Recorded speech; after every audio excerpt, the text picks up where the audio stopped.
इस कार्यक्रम के पुण्यार्जक हैं श्री संजय जैन, श्रीमती ममता जैन, ग्रेटर कैलाश दिल्ली, श्री मनीष जैन, श्रीमती श्वेता जैन, ग्रेटर कैलाश दिल्ली, श्री सुधीर जैन, श्रीमती पूनम जैन, गौरव आरती जैन, गरिमा पुनीत जैन, परिवार मॉडल टाउन दिल्ली, स्वर्गीय लीलाबाई इंदरचंद गंगवाल एवं चंद्रकांत संजय, नितिन मनोज, दीपक पारस, समस्त गंगवाल परिवार, मित्रनगर औरंगाबाद, श्रीमती राजरानी जैन, नितिन प्रीति जैन, दर्श अर्शिया जैन परिवार, Venus apartment, sector 9, Rohini, Delhi. महानुभाव, पाप से, व्यसन से, बुराइयों से, तकलीफों से बचने के लिए जरूरी है कि आपकी संगत कैसी है, जरूरी है कि आपका साथ कैसा है, जरूरी है कि आप कैसे लोगों के साथ में उठते बैठते हो, जरूरी है कि आपका किन लोगों के साथ उठना बैठना है, उनका खान पान कैसा है, उनका रहन सहन कैसा है, उनका बोलने बताने का तरीका कैसा है, उनका कार्य करने का ढंग कैसा है। आपको एक बात बता दूं, उस व्यक्ति से कभी दोस्ती मत करना, उस व्यक्ति से कभी संगति मत करना जो अपनी माँ को चिल्लाकर जवाब देता है, अपने पिताजी को चिल्लाकर जवाब देता है, अपने परिवार में चिल्लाकर जवाब देता है। क्योंकि जो व्यक्ति अपने माता पिता को चिल्लाकर जवाब देता है, अपने परिवार को चिल्लाकर जवाब देता है, वह तुम्हारे साथ जुड़ने के बाद तुम्हें भी चिल्लाकर जवाब देगा, तो कोई बड़े आश्चर्य की बात नहीं है। क्योंकि जो अपनी माँ की इज्जत नहीं करता, जो अपने पिताजी की इज्जत नहीं करता, जो अपने परिवार की इज्जत नहीं करता, वह आपकी इज्जत क्या करेगा। तो हमेशा ध्यान रखें, संगति करते समय ये देख लें कि कौन सा व्यक्ति कैसा है। और मैं अक्सर एक बात कहता हूं कि जो लोग आपके पास आकर कहते हैं कि वह व्यक्ति ऐसा है, वह व्यक्ति ऐसा है, वह व्यक्ति ऐसा है, तो समझ के लेना चलना कि अगला नंबर बोलने में आपका आएगा, वह बोलेगा वह व्यक्ति भी ऐसा है। क्योंकि जो 10 साल जिसके साथ रह रहा है, 5 साल से जिसके साथ उठ रहा बैठ रहा है, उसकी बुराई जब वह आपके 5 दिन की फ्रेंडशिप में, 5 दिन के बोलचाल में करने लग गया, तो आपके बारे में दुनिया को ना जाने क्या क्या कहेगा, दुनिया को ना जाने क्या क्या बताएगा। ध्यान रखिए, संगति का जानकारी होना बहुत आवश्यक है। कैसे लोग की संगति करें, क्योंकि कहते हैं संगति ही गुण उपजे और संगति ही गुण जाए। हो सकता है कि आप अच्छी संगति करो तो आपके अंदर गुण उत्पन्न हो जाएं, आप गुणवान बन जाओ, आप क्रियावान बन जाओ, आप चारित्रवान बन जाओ।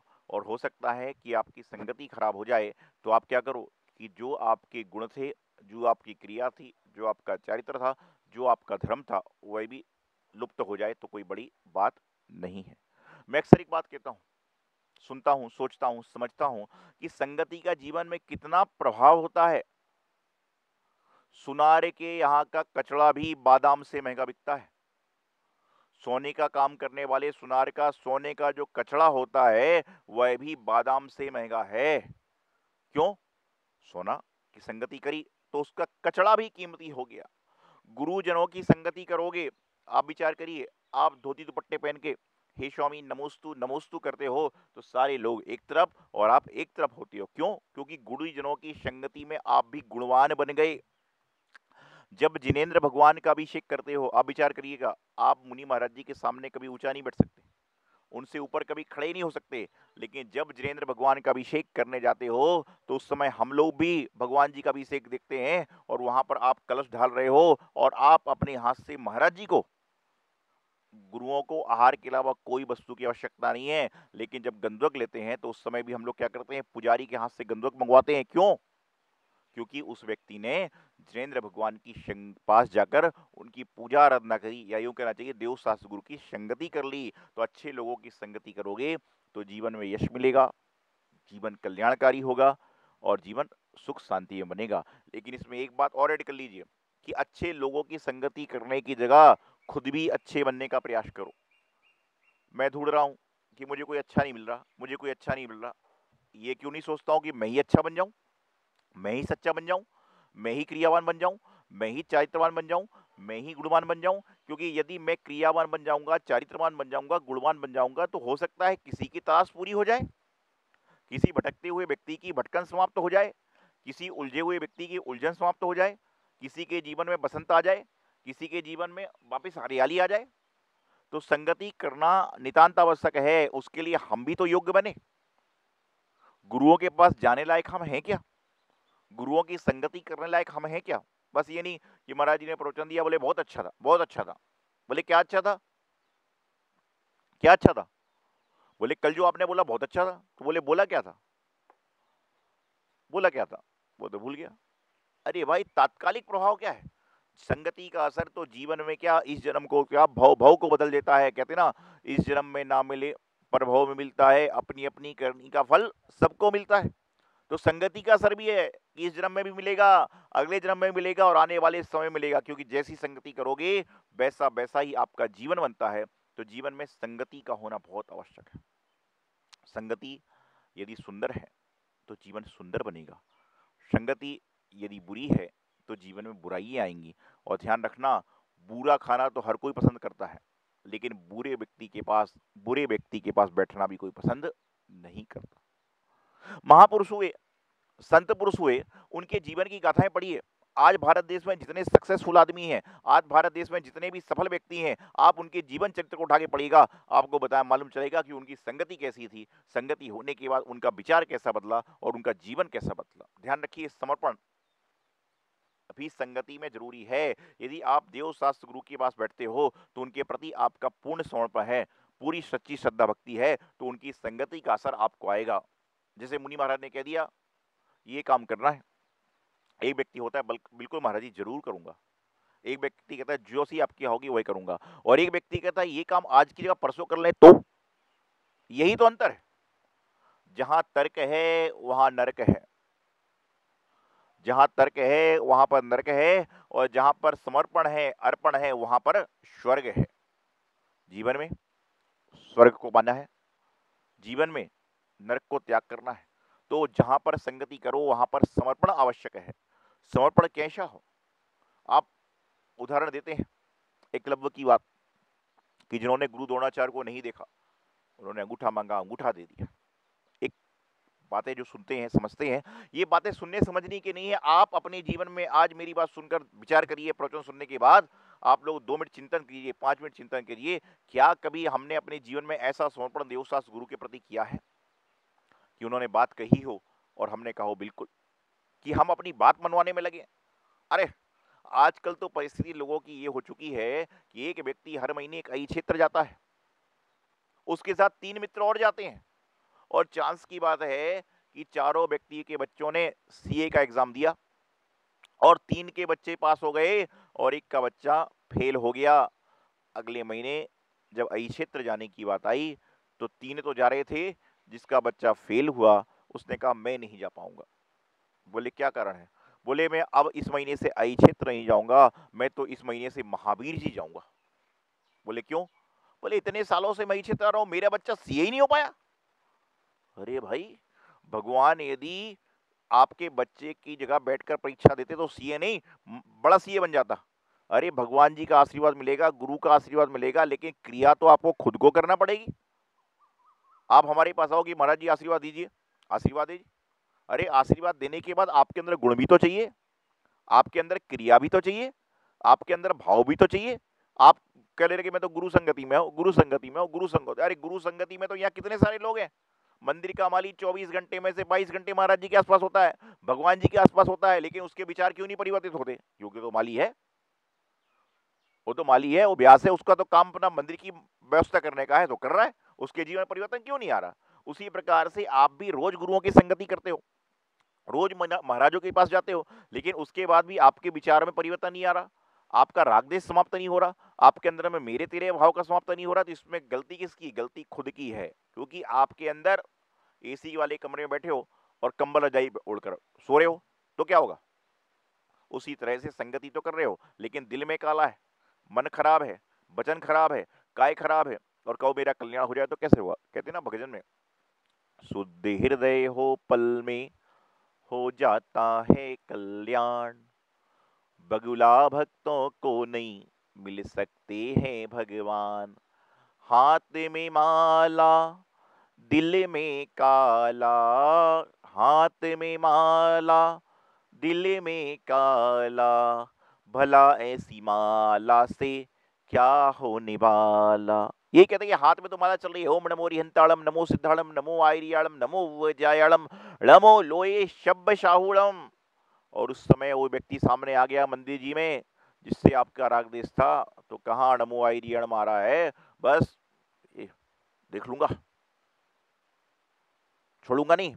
अरे भाई तू मंदिर में भी कैसे भाव बना रहा है, मंदिर में भी कसाई के भाव बना रहा है, मंदिर में भी क्रिया कर रहा है। और एक बात और बताऊं आपको, दुनिया में एक युद्ध ऐसा है जिसमें कोई नहीं जीत सकता, वह है बाक युद्ध। पहलवानी में तो एक ही आदमी जीत जाएगा, क्रिकेट में तो एक टीम जीत जाएगी, फुटबॉल में तो एक टीम जीत जाएगी, कुश्ती में एक आदमी जीत जाएगा, कबड्डी खो खो में एक एक आदमी जीत जाएगा, लेकिन बाक युद्ध में आज तक कोई नहीं जीता, क्योंकि इसमें हाथ पैर में तकलीफ नहीं होती है। जहां पर हाथ पैर में तकलीफ हो तो मालूम चले कि क्या समस्या आएगी।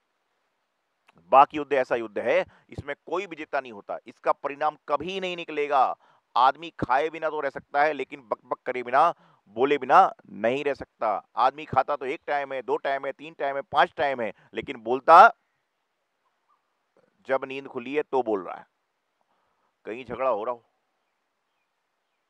वहां पर बहुत तरह के आदमी होते हैं। कुछ आदमी झगड़े का इंतजार करते हैं कि झगड़ा हो और मैं भी लगूं काम में, और कुछ आदमी ऐसे होते हैं जो दूर से सुन लें कि भैया झगड़ा हो रहा है, वो सोचता है जी मैं तो चलूं यहाँ से। बोले क्यों?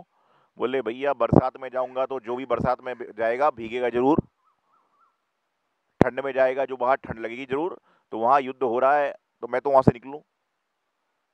इसलिए निकल नहीं रहा है कि वह समर्थवान नहीं है, बल्कि वह इसलिए निकल रहा है कि उनके साथ में रहूंगा तो मैं भी तो बुरा बनूंगा, मैं भी तो खराब की गिनती में आऊंगा।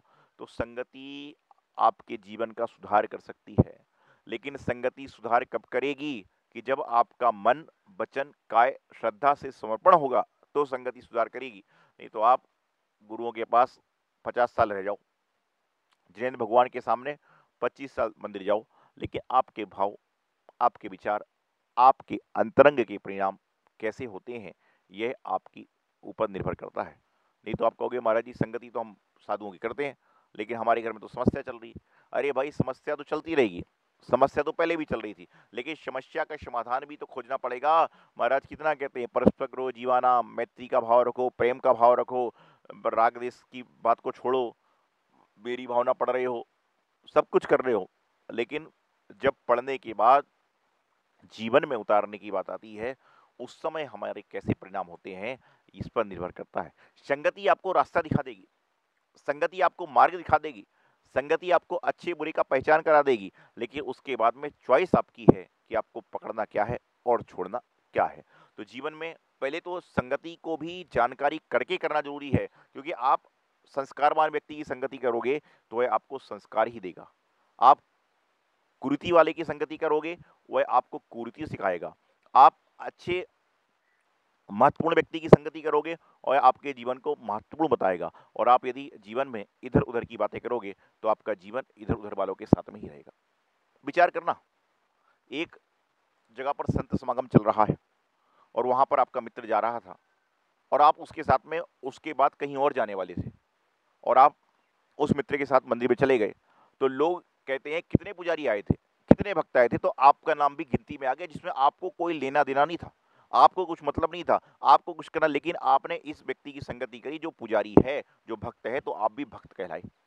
और विचार करिएगा, आप कहीं पर चल रहे हो और एक व्यक्ति जिसको किसी से कुछ बात करने जाना था, आप उसके साथ चल दिए और वहां पर गए और उल्टी सीधी बातें हुई, हाथापाई हो गई, तो हो सकता है एक दो थप्पड़ आपको ही पड़ जाए, तो कोई बड़े आश्चर्य की बात नहीं है, क्योंकि आप उस व्यक्ति की संगति में थे। जैसे लोगों की संगति में जाओगे वैसा वैसा जीवन में असर आएगा। तो मैंने जो बात प्रारंभ करी थी, उस व्यक्ति की संगति कभी मत करना, उस व्यक्ति की दोस्ती कभी मत करना, उस व्यक्ति के साथ में जीवन का क्षण व्यतीत बिल्कुल मत करना जो अपने परिवार वालों से, अपने माता पिता से, अपने भाई बहनों से, अपने गुरुजनों से जो ऊंची आवाज में बात करता है, इसकी संगति करोगे तो जीवन बेकार हो जाएगा, कोई काम का नहीं रहेगा। क्योंकि जो अपने माता पिता, गुरुजनों, परिवार वालों के साथ में ऊंची आवाज में बात करता है, वह आपसे अच्छी आवाज में क्या बात करेगा? 2-4 दिन बाद तो आपको इतनी बुराइयां करेगा कि आपको खुद पता नहीं चलेगा कि मैं इतना बुरा भी हूं, कि मेरे अंदर इतने दुर्गुण भी हैं। इसलिए हमेशा संगति, जैसे कहते हैं ना, वाणी बोलो जानकर, पानी पियो छान कर, और संगति करो पहचान कर। ऐसा करोगे, वाणी बोलो जानकर, पानी पियो छानकर और संगति करो जानकर, तो निश्चित रूप से आपके जीवन का कल्याण होगा। संगति सर्व फलदायी होती है। संगति को जीवन में स्थान दें। उच्च संगति करें, उच्चवान बने। निम्न संगति करोगे, निम्नवान बनोगे। गुरुजनों की संगति करोगे तो गुणवान बनोगे। यही मंगल भावना। इति अल्पम। आचार्य गुरुवर सिद्धांत सागर जी महाराज।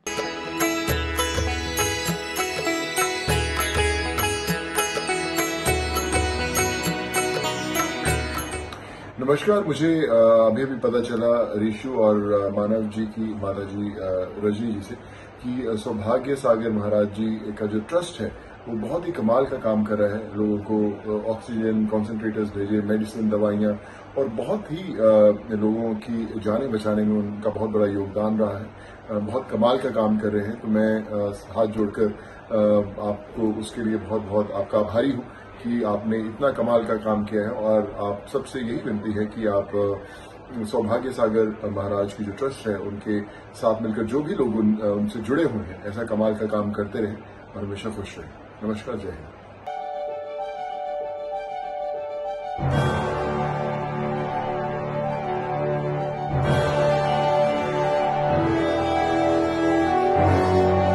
चिंतामणि पार्श्वनाथ भगवान की जय। आचार्य श्री सिद्धांत सागर जी महाराज की जय। आचार्य श्री सौभाग्य सागर जी महाराज की जय। परम पूज्य गुरुदेव बाल योगी आचार्य श्री 108 सौभाग्य सागर जी महाराज की प्रेरणा एवं आशीर्वाद से दिल्ली क्षेत्र में मुनिसुव्रत तीर्थ का भव्य निर्माण कार्य प्रगति से चल रहा है, जहां पर 24 तीर्थंकरों की 24 वेदियों का निर्माण होगा और प्रत्येक वेदी पर 24 भगवान की 7-7 इंच की प्रतिमाएं विराजमान होंगी। एक प्रतिमा को विराजमान करने हेतु सहयोग राशि मात्र 1,24,000 रुपए रखी गई है।